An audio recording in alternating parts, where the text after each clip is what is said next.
একাডেমিকরা, টিচাররা কি বলতেছে জানেন? আগে মানুষ যখন যন্ত্র হয়ে কাজ করতো, মানুষ যখন ওকে বট হয়ে কাজ করতো, সেই কাজগুলো এখন এআই করতেছে। মানে কি?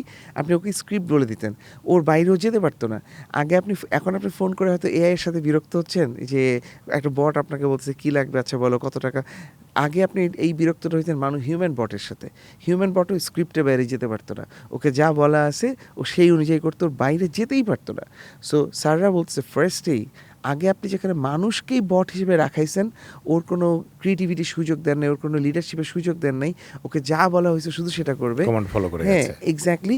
সেই কাজগুলো চট করে আসলে এআই খেয়ে ফেলতেছে অলরেডি। এটাই হওয়ার কথা ল্যাঙ্গুয়েজ বেসিস। সো যদি দেখেন কোনো কাজ এমন যেটা আসলে খুব একটা প্যাটার্ন বেসড, আপনি আসলে ওটাকে ওনার কাজটাকে আসলে আপনি দেখতে পাচ্ছেন যেটা ল্যাঙ্গুয়েজ বেসড রিপিটেটিভ, ওটাকে আপনি ইজিলি ডকুমেন্টতে নিয়ে আসতে পারতেছেন এবং কোনো কনটেক্সচুয়াল ইনফরমেশন লাগতেছে না, ওখানে কোনো সিদ্ধান্ত নেওয়ার কিছু নাই। সো অলরেডি ভাইয়া গ্লোবালি আপনি ইউএস জব মার্কেট এবং অনেকের ওদের দেশে আইন অনুযায়ী ওরা ডেটাগুলো পাবলিশ করে। আমি কয়েকদিন আগেও US job market labour last data নিয়ে এত মন খারাপের সবুজ ভাই, আপনি যেই ফিল্ড দেখেন, কল সেন্টার অপারেটর বলেন আর সফটওয়্যার ইঞ্জিনিয়ার বলেন, এন্ট্রি লেভেলে 26%, 26%, 27% কমে গেছে এন্ট্রি লেভেলে। নির্ভর হচ্ছে। এক্স্যাক্টলি ভাইয়া, গ্র্যাজুয়েটসরা চাকরি পাচ্ছে না এন্ট্রি লেভেলের।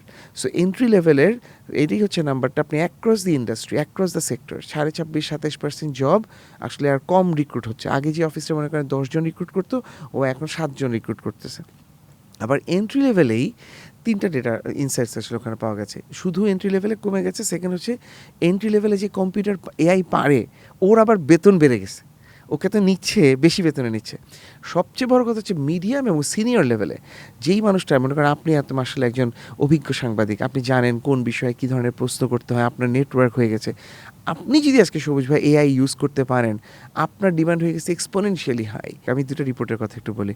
হার্ভার্ডের রিপোর্টটা ওরা করেছে কি, একটা বড় সংখ্যক অর্গানাইজেশন নিয়েছে, নিয়ে দেখছে যে ওরা গত বছরগুলোতে, গত 2-3 বছরে এআই রোল নিয়েছে কিনা, ওদের টিমে এআই নির্ভর রোল রিক্রুট করেছে কিনা। যারা করেছে ওরা সেই অর্গানাইজেশনগুলোকে বলছে এরা হচ্ছে এআই লিড অর্গানাইজেশন, এরা অলরেডি একের পর এক এআই বেসড রোল নিচ্ছে। তার মানে কি, ওরা এআই বেনিফিট পাচ্ছে দেখে আরও নিচ্ছে।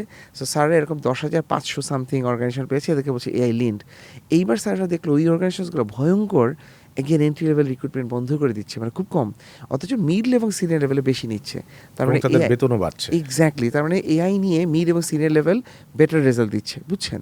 আবার কিছুদিন এরপরে এক সপ্তাহ আগে আসলে স্ট্যানফোর্ডে একটা রিপোর্ট শেয়ার করেছিল, ওরা এখন মিলিয়ন অর্গানাইজেশন নিয়েছে, মানে ডেটা পয়েন্ট নিয়ে অনেক organization, same results across the function. Call center operator বলেন আর সফটওয়্যার ইঞ্জিনিয়ার বলেন, ক্যামেরা অপারেটর বলেন, পডকাস্ট রাইটার বলেন, একদম সিনিয়র লেভেলেই হচ্ছে বাড়ছে যারা এআই পারছে। এন্ট্রি লেভেলে যে এআই জানছে না, ওকে আসলে আর ওই রোলটাই কমে গেছে।